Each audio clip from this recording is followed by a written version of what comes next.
I'm a plant mom. We have Andrew and we have Adam. Yes, my fave characters of all time. Look at how cute they are. I love them. If I kill them, I will literally like cry. Like, these are my children now.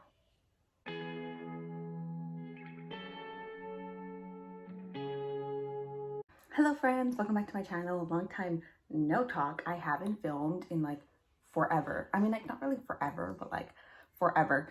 Anyways, so today we are going to do my first ever book talk. So I really want to talk about books, either my favorite reads of the year or my holy grail. Possible foreshadowing.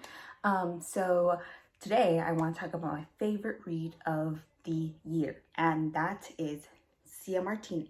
I should just take it down. Cia Martinez and the Moonlit Beginning of Everything by Raquel Vasquez Gilliland. Gilliland. This, oh, look at my hair. Oh my God. So this book, I'm going to talk about three things: the characters, the plot, and the writing.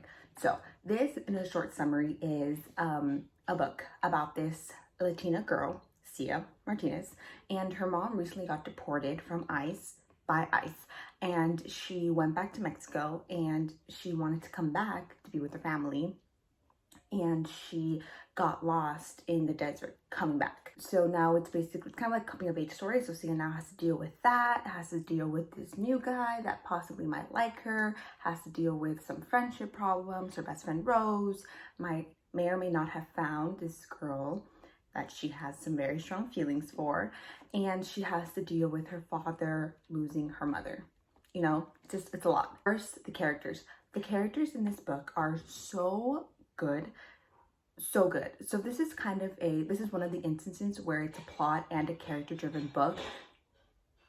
So in this case, our characters are so like relatable, and they're so like worthy of love. Like, when you start reading it, you just think, oh my God, like, I care about these characters. I want them to be happy, or I hate them so much and I hope something bad happens to them. It also deals with racism and xenophobia, and we have a lot of racist remarks towards Latinos and Mexicans, and you know, it's very like, reading it, especially during this year, you look at these characters and you just sympathize. You know, me as a Latina, obviously I sympathize because I know what they're going through. But also, if you're not Latina, or if you're not Latinx, even if you're not a person of color, you see this and you read what they're going through, and you're like, wow, like, you can sympathize, and you're like, wow, like, I feel so bad that they live in this environment, right?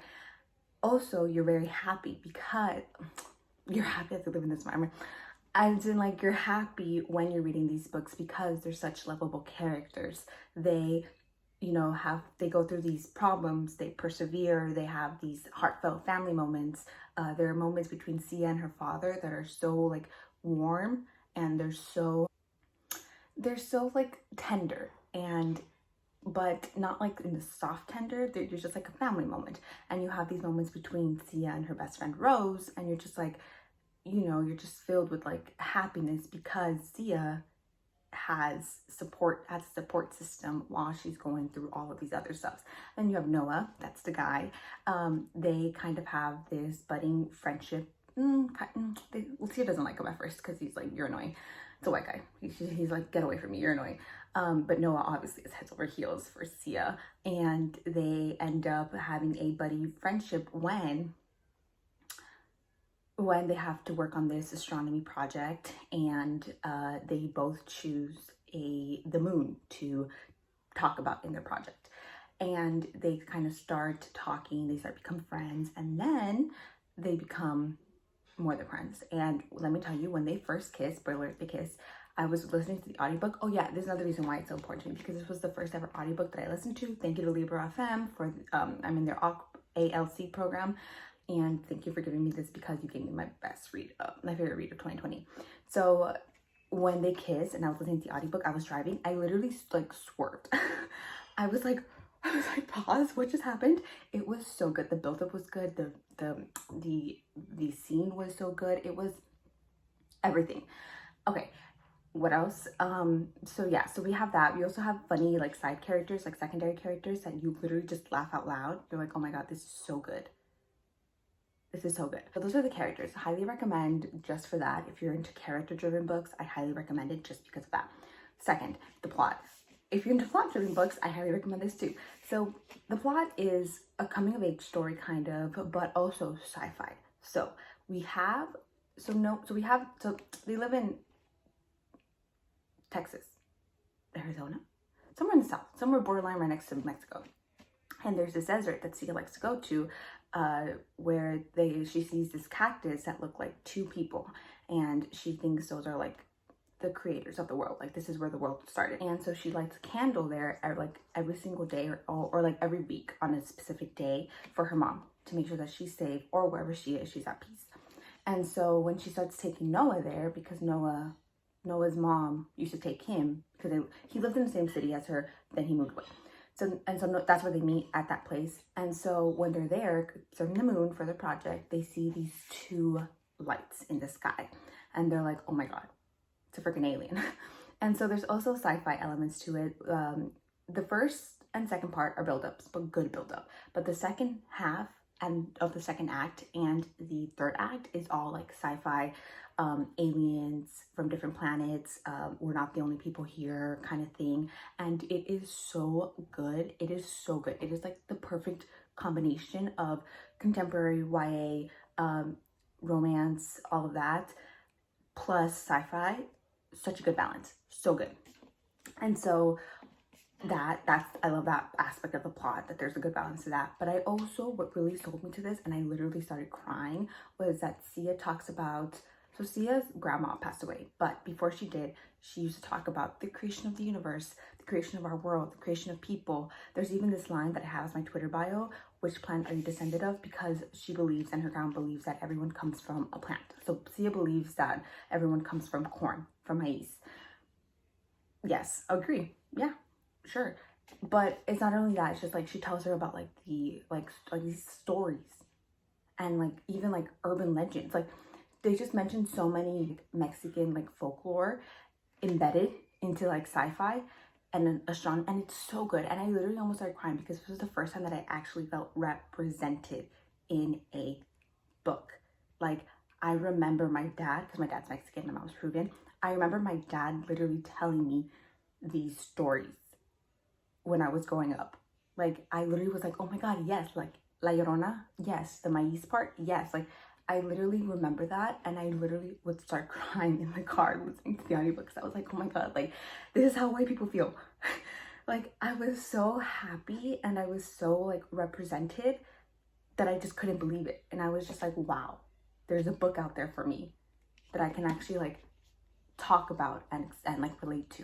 It was so good. It was so good. It was so good. I love that aspect of it. There were so many like quotable like parts, not even like just quotes, parts, because they were all so beautiful. Raquel Vasquez Gilliland, her writing is so beautiful, and it kind of reminds me of Maggie Seawater's writing, which made me make sense why this is my favorite book of 2020, because that's my favorite series of all time. I think the only book that can maybe tie with this is The Burning God, the last book of the Poppy War trilogy. Other than that, this is my favorite book of 2020. Saying it now. I don't care. It's September. I don't care. Alexa, what time is it? The time is 12:40 p.m. I have to go pick up my library books at 1. Okay, hurry up. Okay, so yeah, so love the plot. And then finally the writing. Oh, I already mentioned writing. Okay, yeah, it's really beautiful. She writes in such an accessible way. So I highly recommend this to everyone, and I feel like everyone will love this. Everyone will find, even if you're not Latina, like everyone will find a piece of themselves in this. And I hate the fact that before it came out, it had like a 4.6, right? Because obviously 10X reviewers had their hands on it first. Everyone was like, oh my God, this is so beautiful, this is so beautiful, this is so beautiful. And then I checked when I went to go finally review it on Goodreads. I checked and I saw that it went down to like 3.8. And I was like, what? I went down, there was white bloggers saying, and at first I'm like, okay, fine. You don't like it, it's whatever. That everyone's cup of tea, right? Not YA is not everyone's cup of tea, sci-fi is not everyone's cup of tea. People were saying that I didn't like the aspect of like infusing Latin folklore with sci-fi. Like that was so hard to connect to, that was so hard to read, so hard to understand. I'm like, okay, then it's not for you.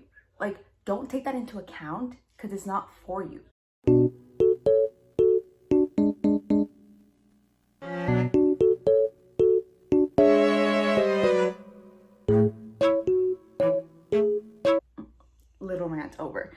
Anyway, I highly recommend this.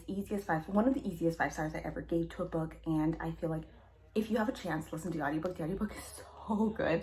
But again, I would highly recommend. Look at that beautiful cover too. There's people in my house. One of the tweets, I'll put the tweet here. I said that it's so hard to film in a Latino household because it's either always full, loud, or if people walk in with me filming, they'll make fun of me. And if you're Latino, Latina, Latinx, you'll understand. So highly recommend this, and I feel like people will enjoy it so much, and I just really wanted to come on here and talk about it because I feel like this deserves more hype. So please, please, please go out and like stamp of approval. So good. I hope you guys like this. Follow me on Instagram. I'm more active on Instagram now than on Twitter. What? Follow me on, I did a book blog about this, so I will link it down. Follow me on my book blog, follow me on Twitter, I'm so active there, and follow me on Goodreads. That's where I update mostly about my reading. So yes, so I will see you in the next one. Stay safe and go read your favorite book for me. Bye. Double hand, double wings. Bye.